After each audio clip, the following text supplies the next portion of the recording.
Welcome back, everybody. This Week in America on the Blue Funk Broadcasting Radio Network. Great to have you with us on the program today. You can follow us on Facebook, facebook.com/This Week in America. As mentioned, our guest on the show tonight is Irene Chain-Kalinowski. She's a registered nurse, registered midwife with a postgraduate degree in health sciences. She served as a midwife in the Middle East, United Kingdom, and her native New Zealand, both in hospitals and in an independent midwifery practice. She's helped deliver literally thousands of babies, and her book is called My Body, My Baby, Take Charge of Your Childbirth Experience and Celebrate. And Irene is with us on the program today via Skype from New Zealand. Irene, welcome to the program. A pleasure to have you with us. Kia ora, welcome. My pleasure. There are so many things we really need to talk about. The book is fascinating. My Body, My Baby, Take Charge of Your Childbirth Experience and Celebrate It. In the book, and let's go back to the beginning here. In the book, you talk about you survived 9 months on a medically dominated unit, and you really couldn't cope with the medical environment of childbirth. Let's talk a little bit about that, because then we can talk about the difference between what you do and what happens in a hospital. Okay, well, the difference between what I do and what's in the hospital is I actually become the advocate for the women. So when women come to me, we look at the woman and her family, and we're very individualized, and we meet the woman where she's at. So we have to understand what her paradigms about childbirth are. And here in New Zealand, it's quite complex because we have more than 26 nationalities that all bring diverseness to childbirth. And often in our hospitals, we work by guidelines and protocols which are not set around the individual. That's interesting. And your philosophy is healthy women will produce healthy babies. Explain that, because it sounds so simple, but yet as I'm reading the book, in many hospital environments, that's really not the case. Yeah, well, it is very simple. I think it's the education that we give to women. I was just recently in England, and I think what empowered me to write the book was that three of my nieces had C-sections. And, I saw pictures of one of my nieces. She took photographs. She was swelling out. She was getting complications, but she didn't have any advice about the diet or the foods. The appointments were very short, sharp, and quick. And, my huge concerns are, if women eat healthily, and I found that in my practice, because I'm a homeopath and a midwife, that the majority of my clinic appointments are about what you eat. If you're not healthy, you can't hold a baby. If your sugar levels are out and you're overworking your pancreas, which tries to work hard to compensate for the baby, it gets tired. Then you get diabetes if you're eating refined foods. So, there's a lot to take into context. There's stretch marks, for example. Women pay thousands of dollars for stretch mark cream, but actually they're lacking zinc in their diet, which is for the skin elasticity. And if you take iron supplements, it depletes zinc. So there's a lot of, working around, being holistic and keeping women healthy all the way through. You're listening to This Week in America on the Blue Funk Broadcasting Radio Network. Our guest in the program today is midwife Irene Chain-Kalinowski. She's coming to us from New Zealand. Her book is available all across the world, available here in the U.S. You can look it up at Amazon. My Body, My Baby, Take Charge of Your Childbirth Experience and Celebrate. You can go to her Facebook page, very simply facebook.com/My Body, My Baby.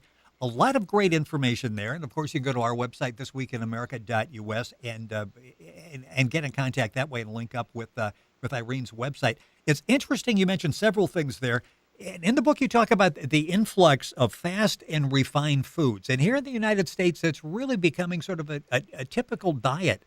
How detrimental is that in the childbirth process when a diet is dominated by fast food and refined foods? Well, I didn't really realize that because I was trained very medically and diet was not a component of my education as a midwife.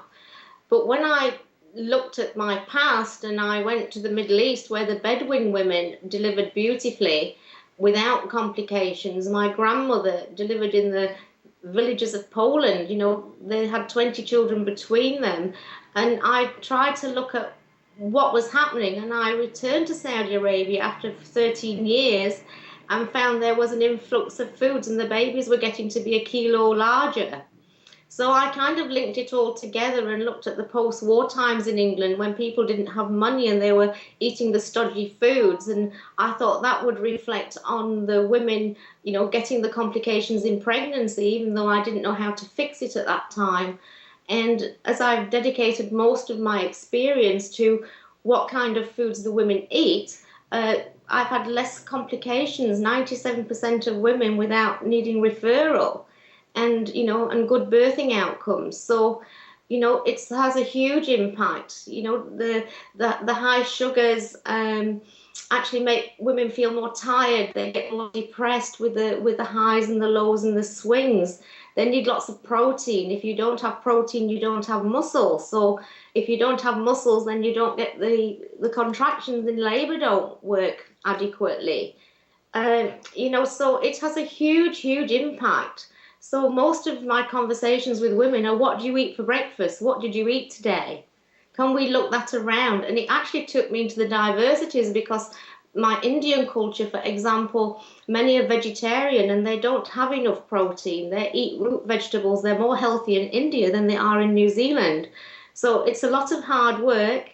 Every visit can take up to 45 minutes. But at the end of the day, they're brimming, they're radiant, and they deliver babies without complications. You mentioned C-section, and 30 years ago, you point out less than 5% C-sections. It was rare here in the United States. Now we're looking at statistics pushing about 30%. What are your thoughts on that? Is it really necessary to have that 6 times what we were doing just 30 years ago? Well, I think it's not only the diet, it's understanding the process of childbirth, and through clinical observations and looking at contraction patterns and early phases where women are actually anxious and they come in for a check. And sometimes early labor is misdiagnosed as active labor or a slow start labor. And then they end up with interventions that drive babies out too quickly. And then you get distress and more C-sections. So, I think it's going back to the roots to apply anatomy and physiology, to look at the process and to work with it and not drive it at the wrong stages. And I think that's a huge problem that we have. It's not about caregiver, it's not about obstetricians versus midwives. It's like, I work together with some wonderful obstetricians, but I do wonder, what they understand. I lecture about normal birth here in the hospitals, and when I ask midwives, can you look at the contraction patterns of this woman and can you tell me what phase of labor she is? And they don't know. Basically, and I think that's something that we have to look into and understand more, and then we will reduce the C-section rate. So with the diet, with the understanding the process, and I thought, well, if sometimes you can't change it at the top, then I wrote My Body, My Baby, because the women can understand that and they can change it for themselves because they know what's happening and they won't be going into hospital too early. It's a very informative book. It's called My Body, My Baby. Take charge of your childbirth experience and celebrate it. Our guest on the program is Irene Chain-Kalinowski. Her website is facebook.com/My Body, My Baby. A lot of great information there. And let's talk about, if somebody is listening and they're thinking, I don't like the past experience I had at the hospital. I was there, I'm out. That was the end of that. I was thinking about a midwife. And obviously, midwives are different. I'm reading what you're doing, and that's totally different than my background in hearing about a midwife, because you're basically there holding the hand all the way through the process. What are some questions that people should ask a midwife? Well, I think, it's holistic midwifery care. It's about, seeing they've got to feel like they're working in partnership, so there's got to be a connectedness.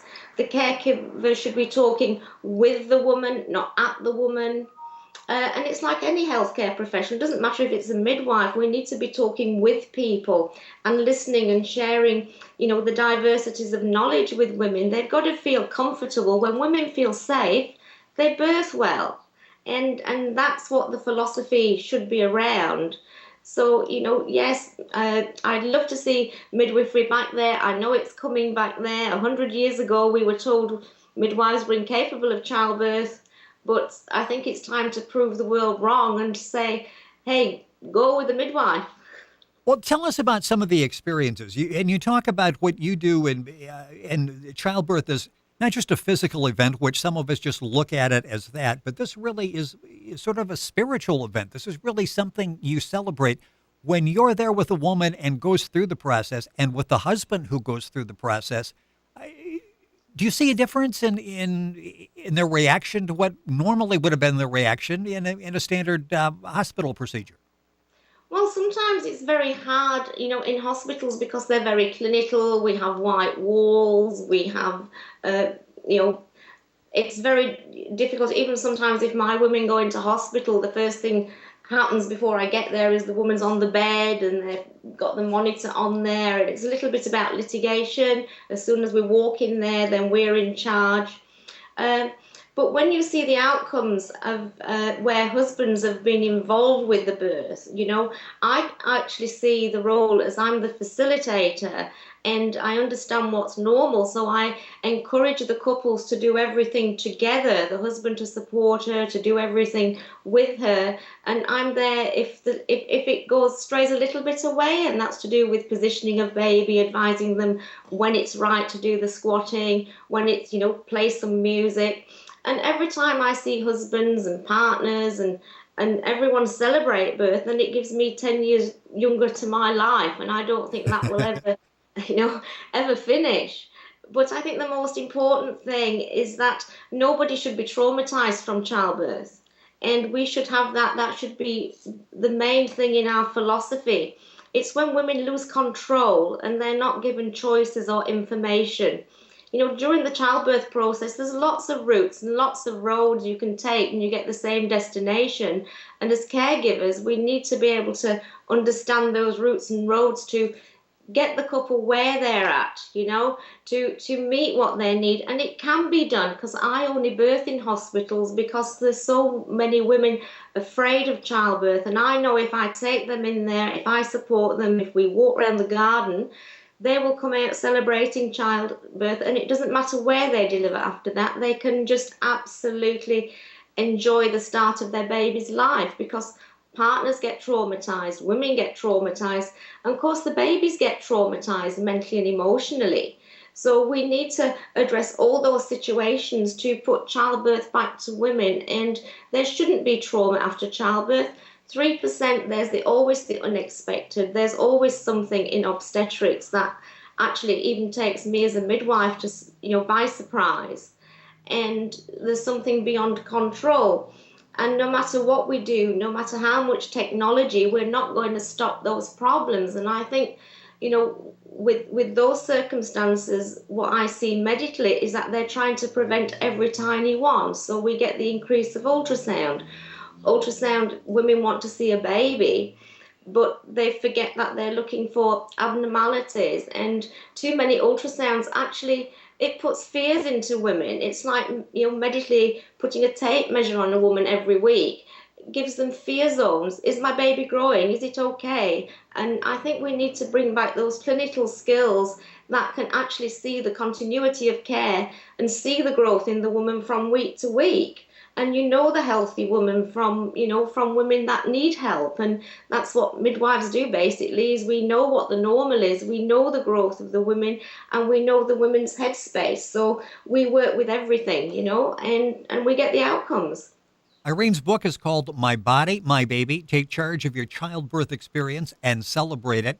It's available at Amazon all across the country. Her website is facebook.com/my body, my baby. You can link onto our website, thisweekinamerica.us, and get that information. We'll link you up directly with Irene's website. A couple minutes left in the program, and I might mention she has several books out there. The Heart and Soul of Midwifery is also available. Working on a new book that will be out very soon, and we'll have Irene back on the program to talk about that. When you talk about childbirth, so many people talk about pain and pain relief, and you use the statistic 80% use some form of pain meds. Talk about the role of pain and pain relief in childbirth. Well, pain in childbirth, a lot of it is to do with fear. When women understand what's happening, the body knows what to do. It releases endorphins at the right time. It releases all the hormones of pregnancy, and we need to work with that. And when women work with that, we call it, they get into the zone of childbirth. And when they get into the zone, they manage it beautifully. They go into a trance, they rest, their body's more relaxed. So sometimes women are vocal in childbirth, but we know we had the twilight era where women were put to sleep through childbirth, and it's not the case. It's a beautiful experience, and the body knows exactly what to do, and we just need to work with that process, and women can work with it. In My Body, My Baby, it's got all the experiences. Especially I had a young girl that she did that, and when she came in the hospital. Most of my girls arrive when they're about 8 centimeters. We're in contact by the phone during the day. If I feel there's something wrong, of course I'll bring them in, check them out, and send them off again. I send them walking in the garden, shopping even to the nearby shops with their partner if everything's normal. And when they're more relaxed, they have less pain. And maybe I've used 2% epidurals with women. They can birth beautifully, but they just need to have the faith and know that they can do it and understand what's happening. The book is My Body, My Baby. Take charge of your childbirth experience and celebrate it. Website is facebook.com/My Body, My Baby. Irene Chain-Kalinowski is the author and our guest on the program. Mentioned the beginning, almost 33 years as a midwife in 3 continents. You've certainly been exposed to multicultural environments. Has that really helped you sort of taking the best from all of the different ethnic groups in continents that you've worked on and sharing those with everybody? I think so. I think it's sharing with everybody, but it's not just only the concepts. It's the spirituality. It's it's the understanding of childbirth and women's perceptions, no matter where they are or where they are from globally. Childbirth hasn't changed. It's always the same. But you have the paradigms of, the Philippines where, you've got high C-section rates. Then you've got the economics because they don't have funding. They don't have money. It costs a lot to have a baby over there. And the information that they don't have. So when women come to me, if from China, for example, the high C-section rates there, they need to see their baby. They need to have a look at their baby. They need the technology to feel safe. So if you provide a little bit of technology where they can actually just see their baby's head, they'll sail through the whole pregnancy. If I go to Australia, the mortality rates are low in Australia, but there's a high incidence of women who are traumatized because they've lost control. And that's the same with my niece, who's now expecting her second baby. First one was a C-section. She went in for a check. They put the drips upon her. Baby was driven. She had a C-section. And now her only alternative is, if she wants a midwife, is to try and deliver that baby at home with the midwife, because the midwife can't get insurance to go into hospital and take care of her. So when women come to me, I need to know, and I've learnt the histories of each country so I can work with them and integrate it with our New Zealand system. And what I'm saying is the continuity of care and the New Zealand way of doing things around midwifery and the multicultural concept is taking midwifery in the forefront, and the midwives are becoming the professionals in their own right. They're changing by themselves.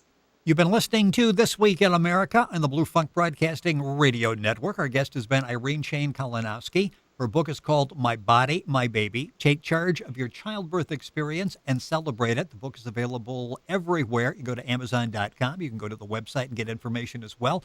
Her website is Facebook.com/My Body, My Baby. And go to our website, thisweekinamerica.us, and you can link on to Irene's website. Irene, thank you so much for being on the program. We look forward to having you back, and thank you for sharing your story and all the information. It's my pleasure, and I hope all the women out there are listening, because they can do it. I've got faith in all of them. You're listening to This Week in America on the Blue Funk Broadcasting Radio Network.